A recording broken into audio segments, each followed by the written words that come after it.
Bonjour à toutes et à tous et bienvenue pour un nouveau guide d'après-séance. Et aujourd'hui on va faire la critique du film Dumbo des studios Walt Disney avec le réalisateur Tim Burton qui retrouve un petit peu un univers qui lui parle, parce qu'il y a les cirques, les clowns, on a aussi derrière une créature difforme, dérangeante si on peut dire visuellement, qui est différente du reste du monde et qui est critiquée. Ça lui parle, mais je pense qu'il aurait préféré faire un univers beaucoup plus sombre, mais il faut pas déconner, on est chez Disney, donc c'est très enfantin, très coloré. Mais qui malheureusement ici en live action je trouve ne fonctionne mais alors pas du tout, parce que on perd cet aspect enfantin où on sait que c'est pas réel mais ça marche, où il y a une belle morale, où c'est touchant, poignant. Je veux dire, ce passage où on voit Dumbo dans la trompe de sa mère en train de se faire balancer, où on voit les larmes couler avec une chanson mignonne, c'est touchant quoi, ça me faisait verser des larmes. Je me rappelle, moi quand j'étais petit, tous les films Disney que j'ai vus, qui sont sortis beaucoup plus tôt avant moi, Dumbo je crois que c'est sorti en 1940, donc moi je suis né en 92, donc pour vous dire, et pourtant j'ai été bercé par les films Disney, et aussi les bouquins, il y avait des livres, et je les ai tous eus quasiment de tous les personnages iconiques de l'univers Disney, et là ça marchait, mais étrangement ici je trouve que ça ne fonctionne pas du tout, parce que il y a un côté presque malsain à ce que je vois à l'image. Alors attention, quand je dis malsain, c'est pas dangereux pour les enfants, mais c'est plutôt de la manière dont on peut interpréter les messages ou même le film en général, qui je trouve est différente d'un film d'animation. Parce que dans Dumbo, à un moment, t'as Dumbo, il va boire une espèce de substance et triper parce qu'il est pas bien et tout, et donc il commence à avoir des éléphants roses, ça danse, ça chante, c'est mignon dans un film d'animation, mais dans un film live action avec de véritables acteurs, ça n'a pas le même impact, ça pas on va pas interpréter la chose de la même manière, et donc quand tu vois en train de boire ces substances, moi perso je serais gamin, je me dirais juste elle est où cette substance? Moi aussi j'ai envie de voir des éléphants roses. Non mais vous voyez, alors c'est pas dangereux. Forcément, il y a des parents autour qui vont dire attention, ceci, tout ça. Mais quand même, l'impact n'est pas le même avec un film avec de véritables choses qu'un film d'animation. Et puis, de toute façon, ça sert à quoi? Eh bien, en fait, ça sert à montrer ce qui est passé dans le film. C'est un message qui est réellement dans le film. Nous montrer que Disney est un studio qui a les moyens de racheter aujourd'hui tout et n'importe quoi, parce qu'il a les moyens financiers. Comme dans le film où on verra une personne très très riche et qui a des projets. Voilà.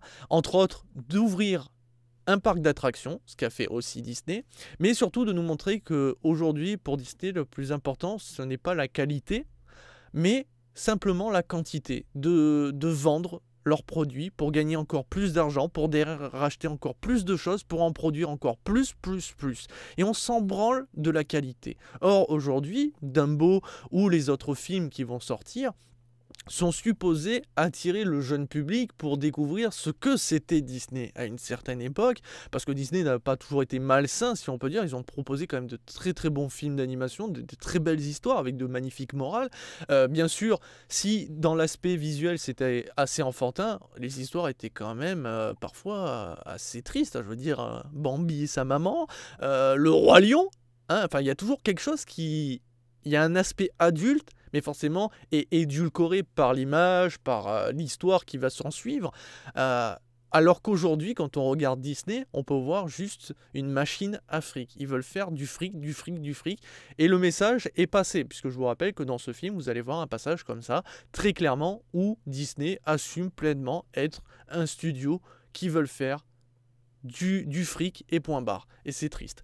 Mais pour revenir donc au film... En fait, globalement, pour moi, le véritable problème, c'est que Dumbo est le personnage principal.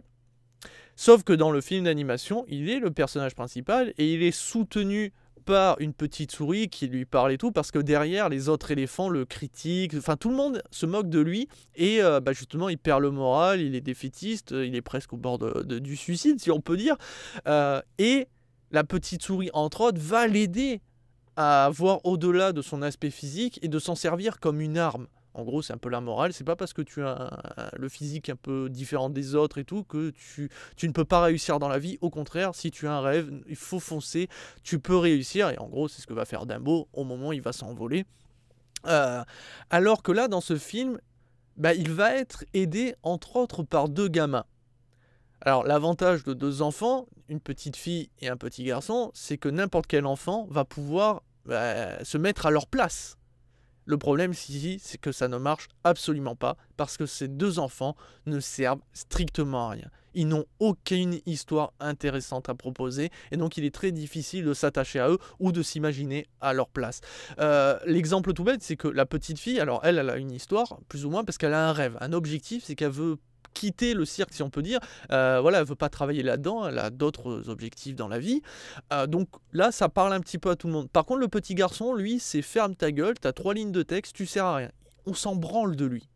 Mais il fallait mettre un petit garçon, comme ça parle aux petites filles et aux petits garçons. C'est trop mignon. Par contre, derrière, ils ont un père.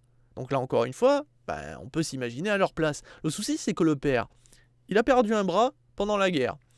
Il a perdu sa femme. Donc il doit s'occuper de ses 2 enfants tout seul. Derrière, il travaillait dans le cirque avec des chevaux, sauf qu'à cause des problèmes budgétaires, ces 2 chevaux ont été vendus. Donc il lui reste plus rien. Et bien vous savez quoi? On s'en branle. Littéralement. Tu nous proposes quand même un mec qui a tout perdu, tu te dis quand même que tu vas un peu développer le machin, faire en sorte que lui aussi il évolue, mais on s'en branle en fait, littéralement. Pourquoi avoir mis ce personnage? Pourquoi pas avoir créé cette histoire qui pour moi aurait eu un impact beaucoup plus fort sur toute génération confondue, de faire en sorte que les 2 enfants ont perdu leurs parents suite à certains événements qu'on va nous raconter.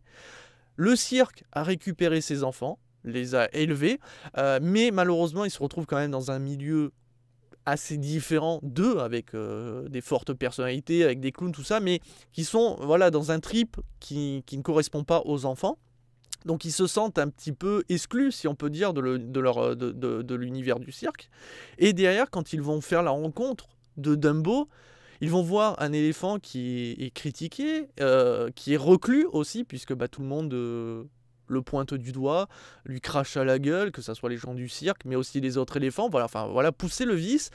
Et qu'en gros, les enfants vont se sentir proches de Dumbo et essayer de faire en sorte que Dumbo ne disparaissent pas ou ne finissent pas tout seuls dans un coin comme eux-mêmes, et donc vont essayer de l'aider à, on va dire, battre de ses oreilles pour s'envoler et réaliser ses rêves.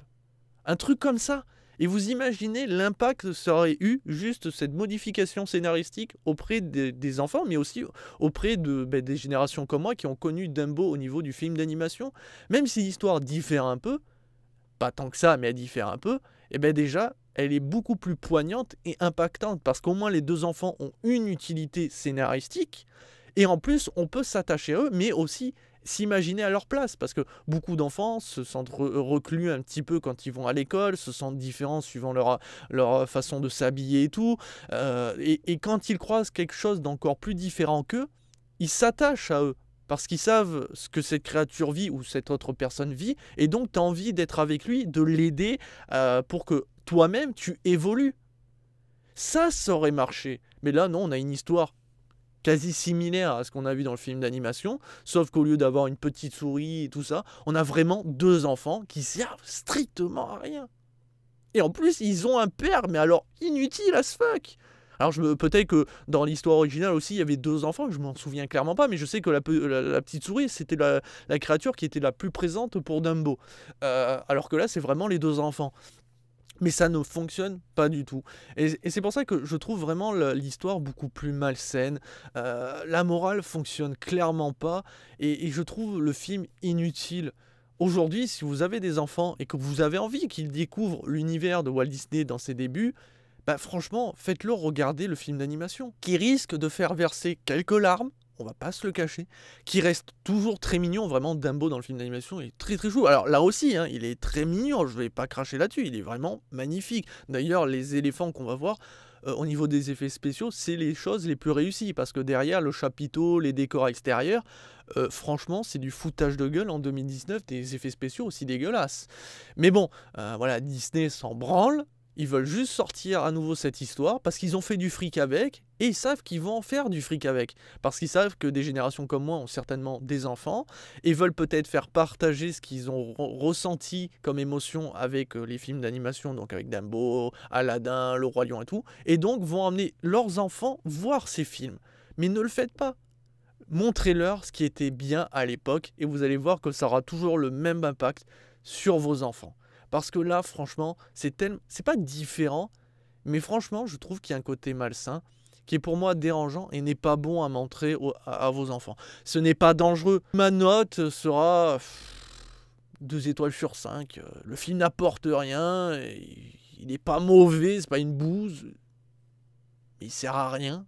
Enfin bon, ben voilà qui conclut la critique de Dumbo. Je ne sais pas si je ferai la critique du Roi Lion, d'Aladin. Je sais même pas si j'irai les voir, mais enfin si, pour Aladin, si franchement voir Will Smith en génie, je suis prêt à payer pour ça, quoi. Mais bon, je pense que le reste ne sera pas de grande qualité. On ne retrouvera pas la magie de Disney d'antan. Voilà. Enfin bon, bref, voilà qui conclut cette critique. Je vous dis à très vite, à très bientôt pour toujours plus de vidéos. Sur ce, prenez soin de vous. Ciao, ciao.